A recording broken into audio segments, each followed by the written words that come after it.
Baik, bismillahirrahmanirrahim. Assalamualaikum warahmatullahi wabarakatuh.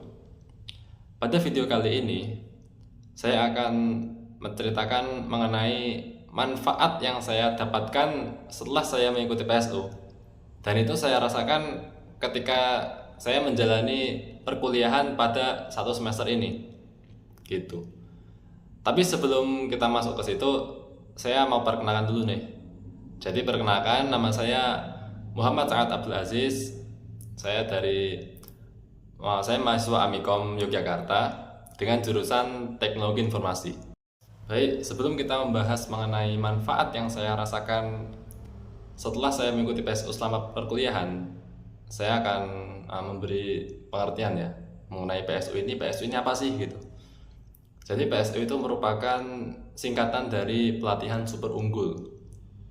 Pelatihan super unggul itu merupakan kegiatan yang diadakan selama 5 hari, dan itu diisi materi-materi yang sangat dibutuhkan oleh mahasiswa dalam menjalani perkuliahan, seperti UMI, terus membangun suasana, Johari window, ya semacam itu.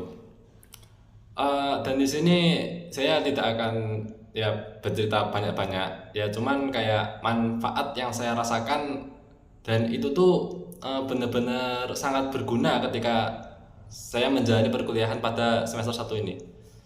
Yaitu ini, salah satu pelatih ya dosen waktu itu memberikan kita sebuah kegiatan yang unik sekali, unik. Jadi kegiatannya itu Pak dosennya itu bercerita. Ya intinya ceritanya itu bertujuan untuk menentukan mana tokoh yang paling bersalah. Nah, saya ulangi lagi ya. Intinya ceritanya itu menceritakan dia mengenai beberapa tokoh. Oke, beberapa tokoh. Dan itu tuh kita akan harus menentukan siapa tokoh yang paling bersalah pada cerita tersebut. Dan sebelum dosennya itu menyuruh kita seperti itu, kita dibuat beberapa kelompok. Seingat saya mungkin ada 5. Nah, jadi setiap kelompok itu mendiskusikan mengenai hal tersebut, mengenai mana tokoh yang paling bersalah dalam cerita tersebut. Nah, jadi pada tim kita waktu itu sudah menentukan dari 1 sampai 7 mana tokoh-tokoh yang paling bersalah tuh. Kita sudah mengurutkan mana tokoh yang paling bersalah. Nah, kemudian dosennya bilang gini, setelah kalian tentukan, tolong salah satu dari kalian maju ke depan. Nah, saya kira waktu itu dosennya ya suruh kita presentasi lah, terus menjelasin lah gimana, kenapa kok ini paling bersalah gitu kan. Nah, ternyata yang disuruh maju itu enggak satu-satu, enggak masing-masing satu kelompok gitu, enggak. Jadi langsung semua kelompok itu suruh maju kan. Nah, di situ dosennya nulis di papan tulis 1 sampai angka 7, dan harus menentukan siapa tokoh yang paling bersalah pada cerita tersebut. Dan itu masing-masing itu loh,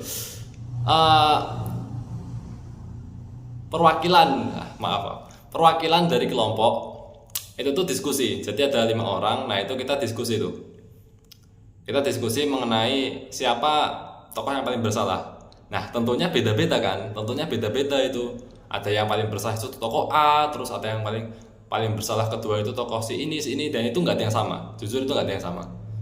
Dan di situ saya kan perwakilan kelompok tim saya kan, dan di situ saya ya singkatnya urutan yang 1 sampai 7 itu sesuai dengan kelompok saya. Dan tentunya mengarahkan tim lain, perwakilan dari tim lain pas waktu di depan kelas itu jujur nggak gampang. Jadi ada banyak rintangan, yang mana ya saya harus ngikutin beberapa dari mereka gini, terus memutarbalikkan fakta gini. Ya sebenarnya urutan dari 1 sampai 7 itu ya nggak ada yang salah, nggak ada yang benar, siapa yang salah. Cuman di situ tuh untuk memperlihatkan sepowerful apa Anda gitu dengan yang lain. Maksudnya gimana caranya biar orang itu bisa ngikut dengan Anda. Dan alhamdulillah pas waktu itu tuh saya bisa meyakinkan mereka untuk ini loh tokoh-tokoh yang paling bersalah tuh, tokoh-tokoh ini gitu. Nah, kemudian apa itu hubungannya sama manfaat yang saya rasakan pas waktu di semester 1? Nah, jadi gini, di semester 1 ini jujur ya saya bertemu dengan teman-teman baru yang tentunya nggak hanya dari PSU tapi ya dari tim-tim lain juga. Ya maksudnya dari apa namanya ya dari anggota-anggota lain lah, ya gitu kok tim-tim lain sih. Ya pokoknya saya bertemu dengan orang-orang baru, oke, orang-orang baru.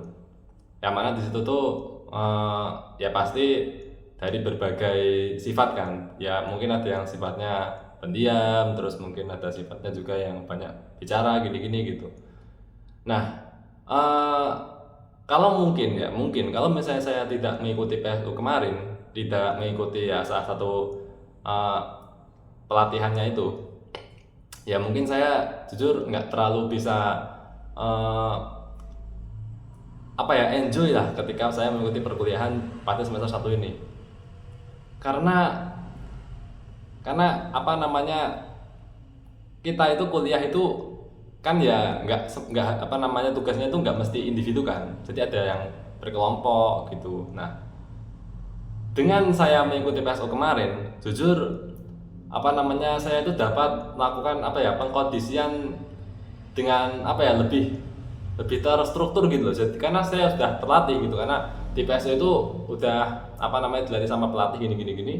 Dan waktu ketika penerapannya itu ya pas waktu kita kuliah dan semester 1 ini jujur ya enak banget ya. Misalnya kerja kelompok. Oke, kerja kelompok. Nah, itu tuh menentukan ini kita bakal ngerjain apa, terus kerjanya kapan, batas waktunya gimana, kita kerjainnya di tempatnya siapa. Nah, itu langsung tas. Jadi apa yang harus kita lakukan itu udah mulai ke mindset gitu loh ya, karena kita mengikuti PSU, PSU kan juga ada itu kan yang tabel mana yang harus diprioritaskan, penting tapi nggak terlalu diprioritaskan. Nah, itu sangat membantu saya dalam menjalani perkuliahan. Nah, jadi itu ya manfaat PSU. Jadi ya gitulah. Thank you. Wassalamualaikum warahmatullahi wabarakatuh.